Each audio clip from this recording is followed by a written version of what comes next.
Hello guys! Welcome to my vlog.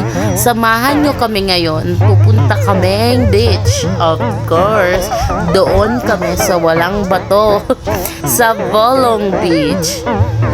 Hindi kami mag-aazura ngayon kasi nakapunta naman din sila doon. Try namin yung iba, yung isa na parang private pero hindi. Doon kami sa free entrance sa Amor Beach pero mahal ang cottage. Charot. May murang cottage naman doon pero doon kami sa isang cottage kasi nag-advance. Basta di pa kasi sila nakapunta doon kaya ipakita namin na may ibang beach pa sa Bolong na free naman tapos maganda. So tara na!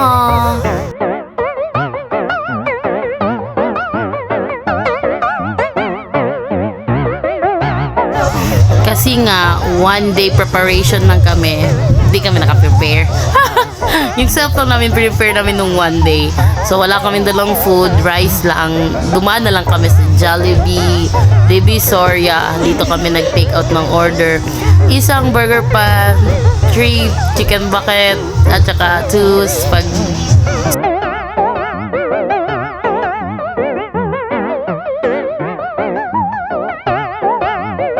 Tamang wait lang kami dyan. Tapos namin mag-wait. Gora na ulit. O yan.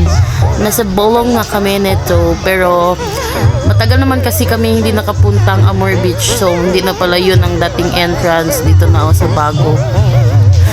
Mas maganda na yung daan. Tapos park entrance. Walang entrance fee pero may parking fee. Tapos here na kami sa mismong Bolong Beach. Diba? Pure buhangin na parang small stone yun. Pebbles. Pero buhangin siya. Goods na. Unlike other beach na free.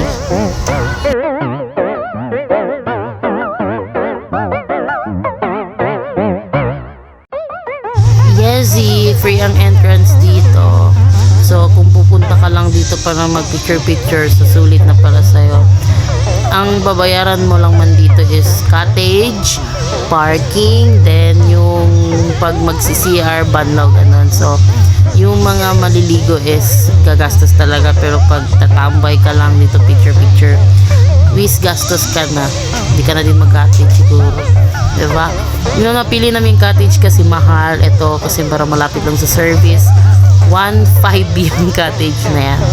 Pero goods na din. Kung doon siguro sa kabila o yung nakikita nyo sa left, yun yung mga siguro 500. Tapos malapit doon ang CR. Sa amin malayo. Pero gusto namin dito kasi basta parang mas comfy kami dito.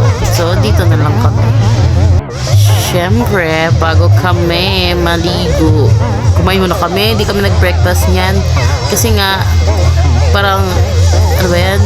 Dalawang isip pa, matuloy ba hindi? Pero gusto namin matuloy. So, ayan.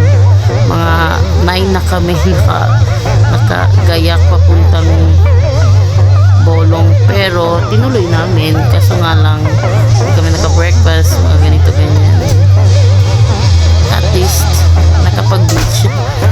Puyat pa. Mga person. Ayan. Ganda-ganda ng tubig. Alakas ng alon. Dapat mag-con kayo dito, mag-swimsuit. Kasi pag tulad ko, naka-top shirt, ganyan. Sa sobrang lakas ng alon, hubaran.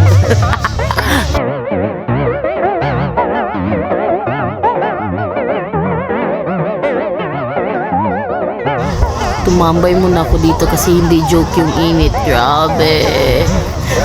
Alam ko na talaga, sayang ang Kojik, guys. Pero okay lang, minsan lang yung mag-beach.